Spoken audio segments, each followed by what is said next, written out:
SMRs. SMRs are small modular reactors. So this is the next generation of nuclear reactors. And so together with Italy, Belgium, and Romania, we will be investing in new nuclear technology.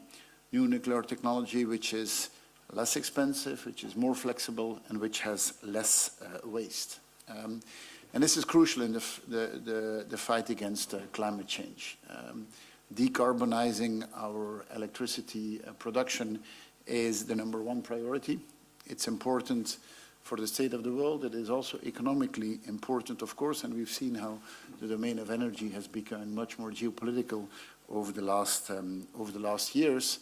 And having our own energy production with no dependence on the rest of the world is crucial. And we have it in a few domains. We have it in renewable energy, and in Belgium, this is mostly offshore wind, where we have a lot of expertise, and where we know that Romania is looking into opportunities in the Black Sea, and we would be happy to share our knowledge with you on that. But next to renewable, we will also need nuclear energy to be able to produce enough base loads, and nuclear is the way of doing it without CO2 emissions. And so this memory of understanding confirms the investment that we both are going to make. And this afternoon, Mr. President, you are visiting our nuclear research center in Mol, and you will be amazed by the things that, by the development that is happening there, and they are extremely excited to work together with your Ratem Institute as well. In March next year, we will be organizing together with the International Energy Agency a summit on nuclear. This will be March 21st, March 22nd, and we would be extremely glad to have you present there as well.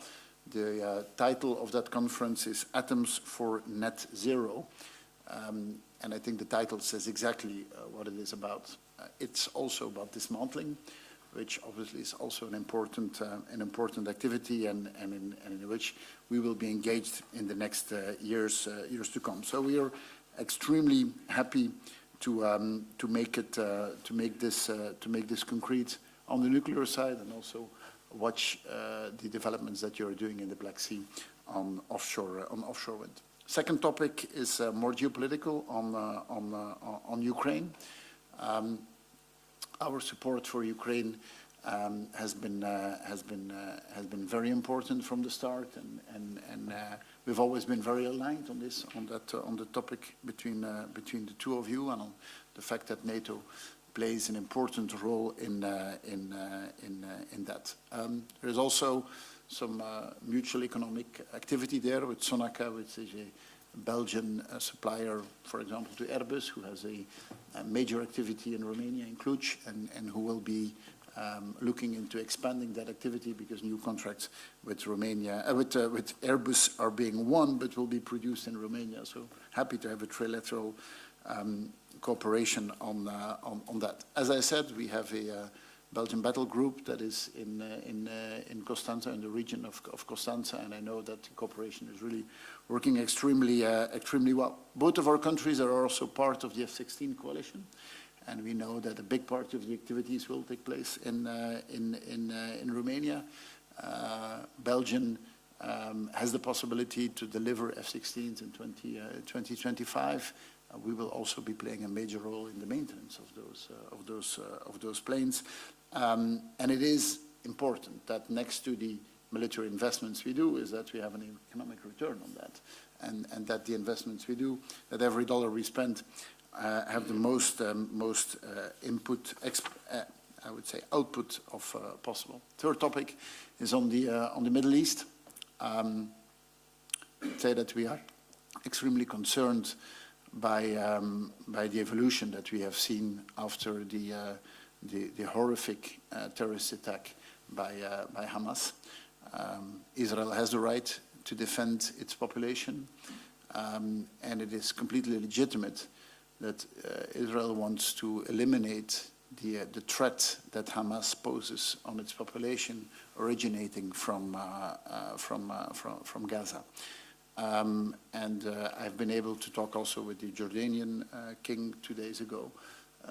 Everyone is working on a way to stop that, to liberate the hostages, and taking innocent hostages is a war crime. But we also need to make sure that the population of Gaza is not suffering in a disproportionate way. A siege of more than 2 million inhabitants is something that goes too far, and I have been able to talk with the Israeli president a few days ago and really emphasize the fact that everything needs to be done to avoid that innocent civilians get killed, and I know that it is something, a concern that we have in common. In the end, the solution will only come from a political process. People need to sit around the table to stop the violence, and especially to stop the escalation of violence. And then, as Europeans, I think it is important that we consult and that we have a common voice. The value of human life is the same everywhere, and innocent civilians being killed, being it in Israel, being it in Gaza, or being it in Ukraine, is something that we condemn, and that we have to do everything to avoid it. Bombing hospitals, bombing ambulances is something which is non-acceptable, even in very difficult circumstances. And democracies have higher standards, and that is how it is. We have to put higher standards to ourselves than that others put to themselves. So glad to be able to exchange on many topics in a moment where I think countries need to talk to each other, but also on economic domains where there's a lot of ties, and a lot of ties that have been built over the past years, and I'm extremely happy and would like to thank the teams on both sides on the work that has been done the last year. Close. Thank you very much. Good morning. Bună dimineața. Dear Prime Minister, thank you for the warm welcome and for the very good discussions we had. Domnule prim-ministru, mulțumesc pentru primirea călduroasă, pentru discuțiile foarte bune pe care le-am avut. Vizita pe care o efectuez astăzi la Bruxelles este o continuare firească a dialogului nostru la nivel înalt, axat pe dezvoltarea continuă a legăturilor excelente dintre România și Regatul Belgiei. În cadrul discuțiilor am salutat creșterea cooperării noastre economice, inclusiv a comerțului bilateral din ultimii ani. Am evidențiat totodată existența unui nivel ridicat al investițiilor directe belgiene în România, precum și prezența semnificativă a antreprenorilor români în Belgia. Am salutat rolul deosebit al comunității românești din Belgia și sprijinul solid pe care autoritățile belgiene îl acordă membrilor comunității noastre de aici, de exemplu, pe linie de integrare și acces la educație.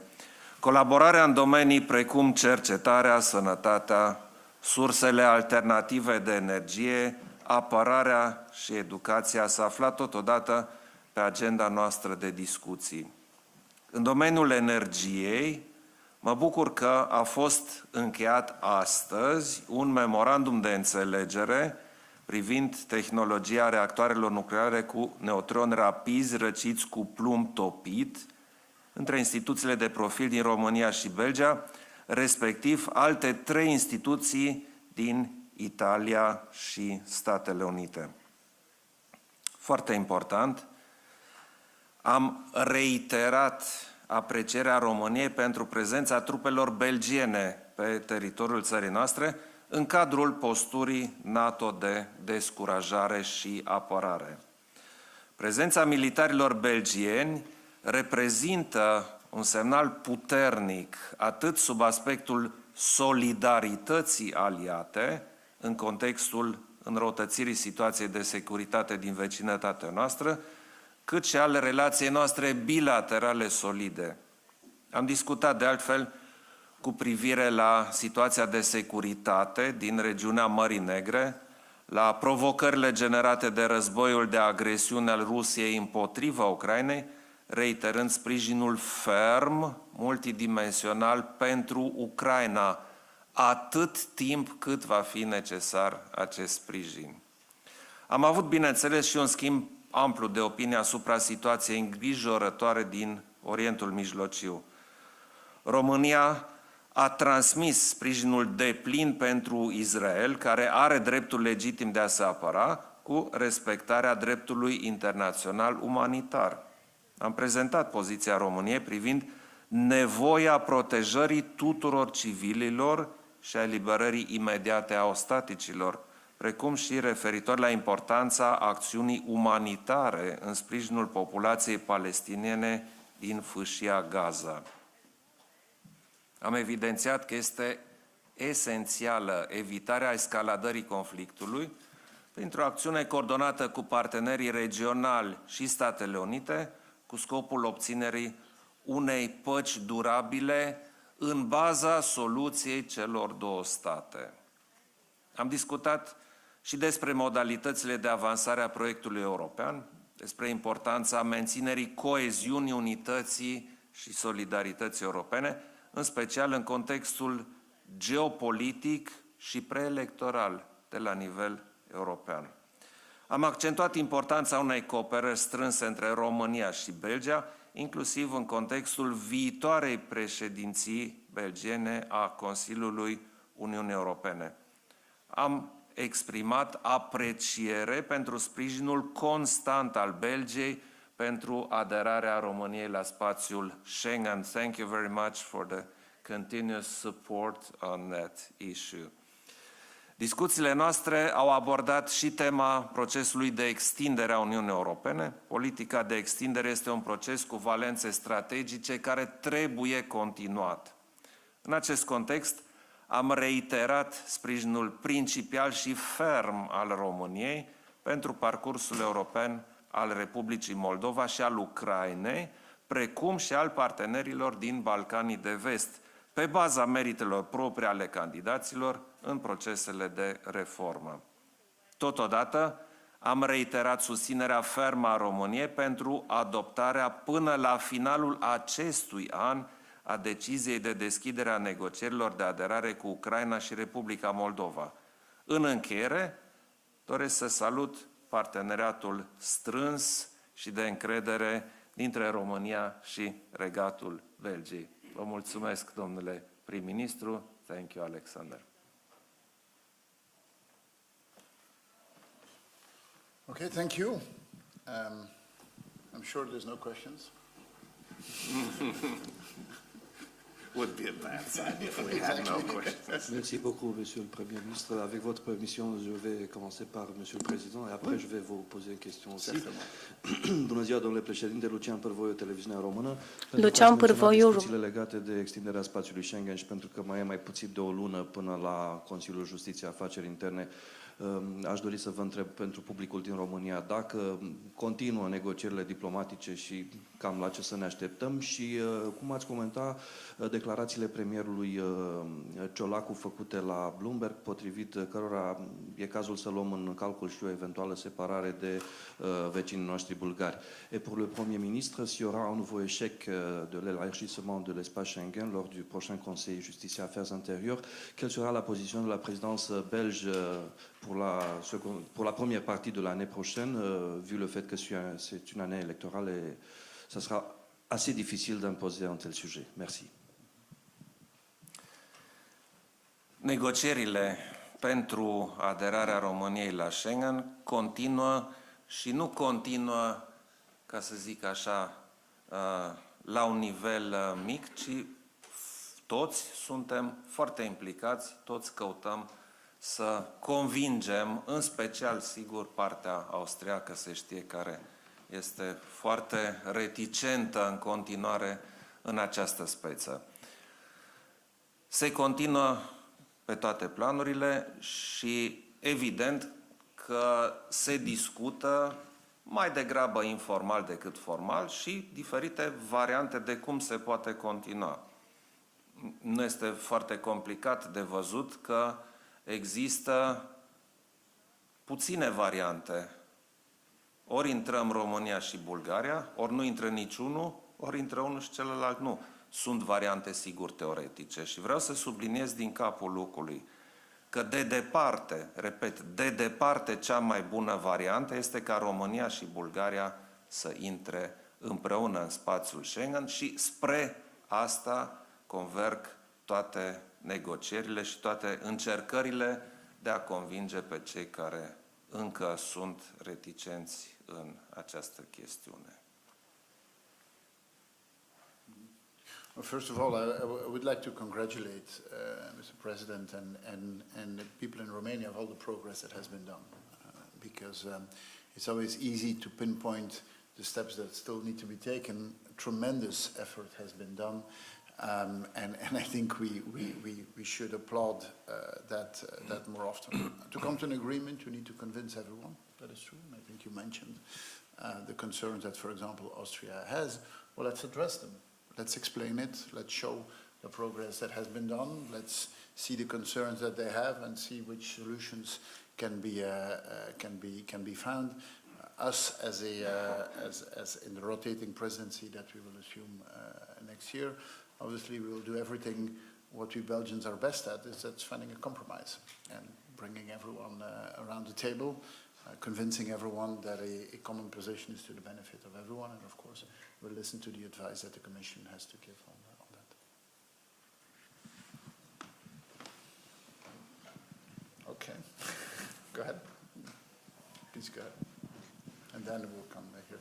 Ja, Tobe Steel, de tijd. I wanted to know if there's any financial commitment regarding the SMRs, if there's an investment from Romania in Belgium or from Belgium in Romania in the development of the demonstrator reactors. Maybe on my side, and Belgium has committed to in total 100 million investment in the SMR research, which is on top of the funding that the SEK-CEN gets, which is really a sizable investment in projects like MIRA and so on. What this MOU is doing is putting our efforts together, and Mr. President can maybe explain on the investments that are happening or the financial commitments that are happening on the Romanian side, and then we are putting that together. So it's a way of the additional investment that we both do on SMR development is putting our expertise together. Please go ahead. I believe that it is quite clear that we need more research and we have to find new solutions to produce energy for households and for the economy generally. So we in Romania believe that nuclear has to be developed and has to be continued. This is why we have been looking for solutions, and one solution we believe is feasible, and we started the discussions with our American friends. I met with John Kerry several times and we discussed it. The businesses met, researchers met, and so we came to a point where probably the first SMR, small modular reactor in Europe, will be built in Romania, surprisingly for some, not for everybody. And of course we have been looking for partners because this is not something which we want to do and keep only for us. So we managed to have other parties interested and involved. As a simple conclusion, we work together, we finance it together, and in the end, we believe that we will have a feasible solution. Fact is that the SMR technology is not so new as many would believe.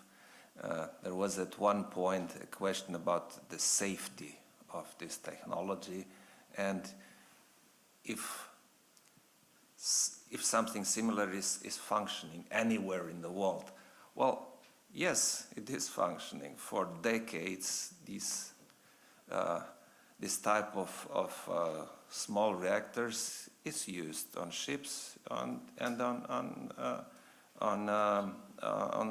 submarines, and on big ships and on nuclear submarines. Couple of those are used, and there has never been an accident, never. And they are in use for decades now. So it's time to make good use of this technology and bring it to our economies and use it in our civil economies, not only for military purposes. I believe this is a significant step, and of course, the technology which till now has been used only for military purposes has to be adapted for civilian use, and exactly this is what we do and what the research is about. The first reactor will be built in Romania.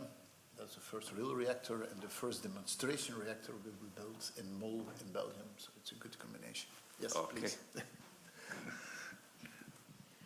Camelia Donțu, ProTV România. Un follow-up la întrebarea legată de industria nucleară și de acest memorandum pe care l-ați semnat astăzi. Cum credeți că va influența dezvoltarea industriei nucleare în România și dacă ne puteți da o marjă de timp când vom vedea implementarea unui astfel de reactor în România? Această colaborare este foarte benefică. Vedeți că suntem într-o fază în care este complicat, câteodată chiar imposibil, să faci cercetare doar într-un singur stat, pentru că resursele necesare sunt imense. Nu se mai poate face cercetare cu bani foarte puțini și cu o mână de cercetători. Este nevoie de resurse din ce în ce mai mari, este nevoie de echipe, nu doar multinaționale, ci și multidisciplinare, pentru a avea un real progres în domenii importante, aș putea chiar să zic, pentru omenire. În practică, noi credem că în România primul reactor modular mic, primul SMR, poate să funcționeze poate în 2028 sau 2029. Mai repede nu este realist să așteptăm ceva practic, dar având în vedere complexitatea tehnologiei despre care vorbim, cred că este un cadru destul de ambițios. Este cunoscut că în zona de reactor nuclear cercetarea este complicată și cred că un element important este securitatea acestor reactoare și pentru a garanta o securitate foarte, foarte bună, cercetarea, evident, va trebui să dureze un pic mai mult. Nu vorbim de un simplu transfer din uzul militar în uzul civil, fiindcă solicitările sunt, cum este ușor de înțeles, diferite și pretențiile de securitate, fezabilitate, sustenabilitate sunt specifice domeniului energeticii civile.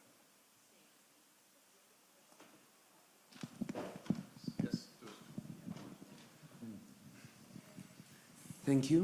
Bogdan Isopescu, Radio Romania, for the Prime Minister. Prime Minister, Romania is very interested in a fast enlargement, especially for Republic of Moldova and Ukraine.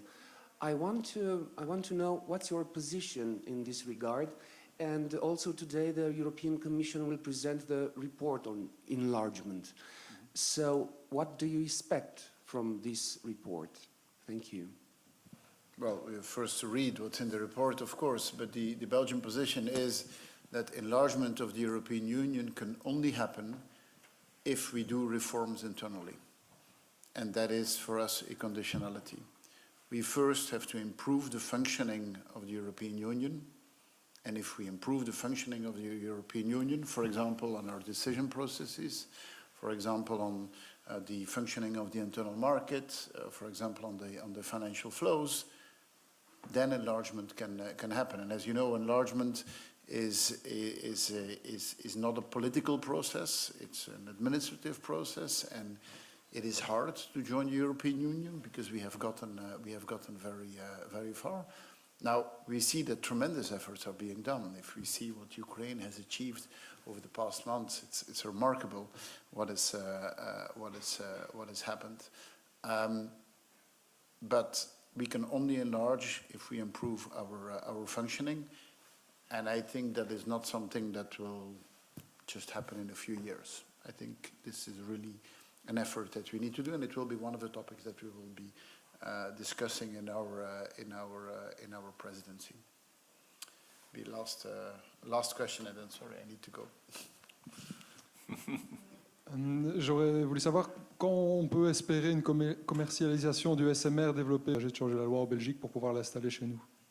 Donc tout d'abord, c'est un consortium entre plusieurs pays et on n'a pas encore beaucoup parlé du fait que l'Italie est impliquée et que les États-Unis sont impliqués ici et le partenariat avec Westinghouse est important et donne une base commerciale et technologique pour le on ferait le pas vers une installation opérationnelle commerciale, c'est que le pas en avant soit suffisamment important par rapport à ce que nous avons actuellement. La Belgique a une base nucléaire, 7 réacteurs, 2 qui sont désaffectés, 2 sur lesquels il y a déjà un accord de prolonger. Pareil à cette nouvelle technologie SMR, c'est pour ça qu'on est dans ce consortium, c'est pour ça que nous travaillons ensemble, mais la position de la Belgique est un peu différente que d'autres pays. Par exemple, les Pays-Bas investissent maintenant dans les SMR. C'est normal parce que les Pays-Bas n'ont presque pas d'activité nucléaire. En Belgique, on a une activité nucléaire. Donc je pense que notre priorité, tout d'abord, c'est d'étendre au maximum l'utilisation de ce que nous avons déjà et de faire le pas vers les SMR au moment où cette technologie offre une valeur ajoutée suffisamment importante par rapport à ce que nous avons maintenant.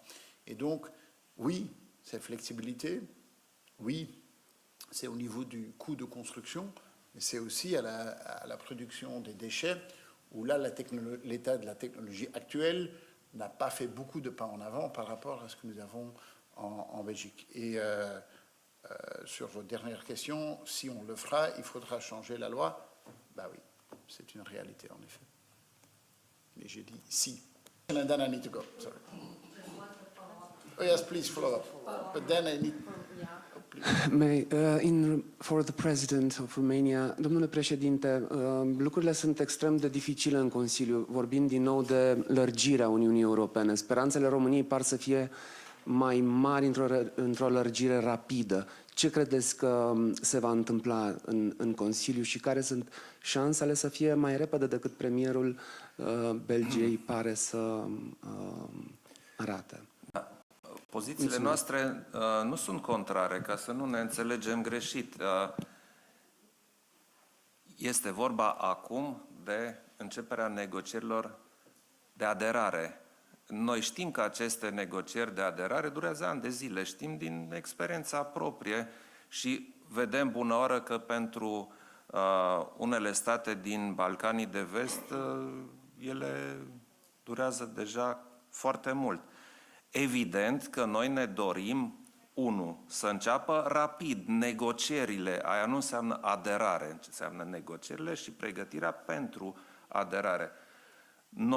Noi în România ne dorim, de exemplu, pentru Moldova și Ucraina, ca aderarea să se producă repede, dar asta nu înseamnă de azi pe mâine.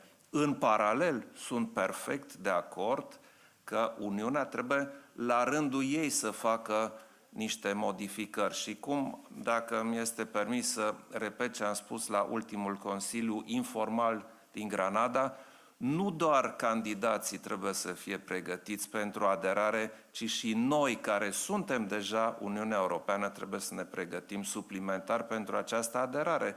Este nevoie de îmbunătățirea procedurilor, de îmbunătățirea unor procedee de negociere și așa mai departe. Deci de lucru este și de o parte și de alta. Eu sunt optimist că în câțiva ani vom reuși să facem pașii necesari și de o parte și de cealaltă parte. Ok. Thank you. Thank you. Thank you. That's great, Enjoy the Alexander. rest of the visit in Belgium. Thank you. I will have to do a short quote for my press. Okay. Okay. No, just do it. Okay, good. All right.